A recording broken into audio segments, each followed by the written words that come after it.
Pour la seconde représentation graphique, la courbe des fréquences cumulées, on le note FI. Fréquence cumulée, donc l'opération arithmétique, c'est l'addition.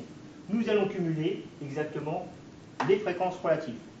Donc dans certains ouvrages, on aura tendance à cumuler, à additionner les fréquences absolues. Or moi je vous demande de cumuler les fréquences relatives parce que la courbe des fréquences cumulées, eh bien, comment dire, s'appelle aussi, dans le cas où c'est des fréquences relatives, s'appelle fonction de répartition. Fréquence cumulée ou fonction de répartition. Alors, qu'est-ce qu'on va cumuler? Je vous l'ai dit, on va cumuler les fréquences relatives. Donc, c'est pas très compliqué. C'est la colonne des petites FI, grand FI. Donc, ça commence par 3 sur 20. Ensuite, ça me fait donc 11 sur 20. 3 sur 20 plus 8 sur 11, ça fait 11 sur 20. Ensuite, plus 5, ça me fait donc 16 sur 20. Et 16 sur 20 plus 4 sur 20, ça me fait 20 sur 20. Et ça me donne donc 1. Ça se termine toujours par 1. Alors, on va passer à la représentation graphique, où là, en abscisse, c'est la même chose.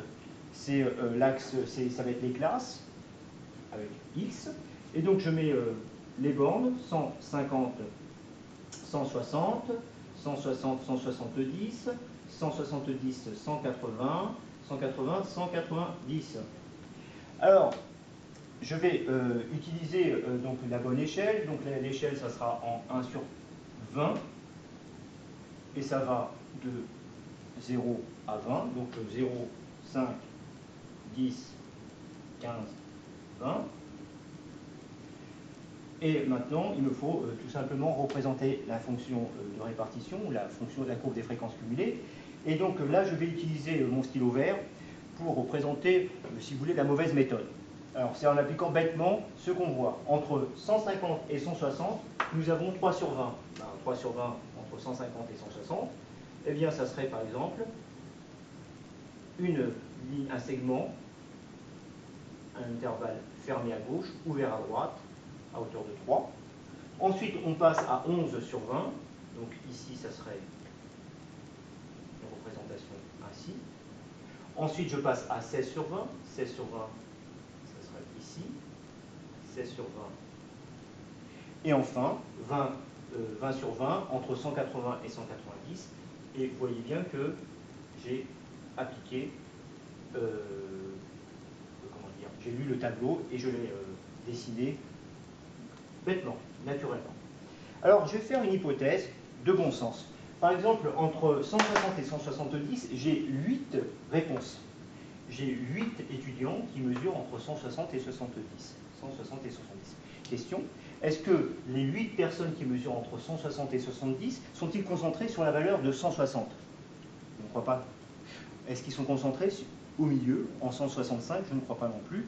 Est-ce qu'ils sont concentrés sur la valeur à peu près de 170? La réponse est non. Alors on va faire une hypothèse naturelle. On va dire que les 8 personnes, comme on ne sait pas, on va dire qu'ils seront répartis uniformément entre 160 et 170. S'ils sont répartis uniformément entre 160 et 170, eh bien la représentation graphique va changer. On va avoir une croissance uniforme entre chaque borne des intervalles.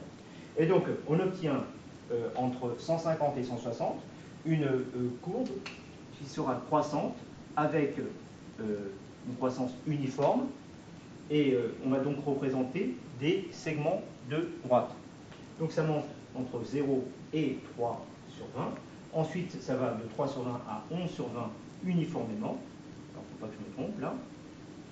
Ensuite, de 11 sur 20 à 16 sur 20. Et de 16 sur 20 à 20 sur 20.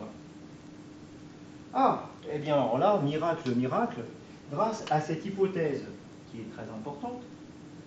Alors je l'écris en rouge, donc c'est l'hypothèse de la répartition uniforme des valeurs, des réponses sur chaque intervalle.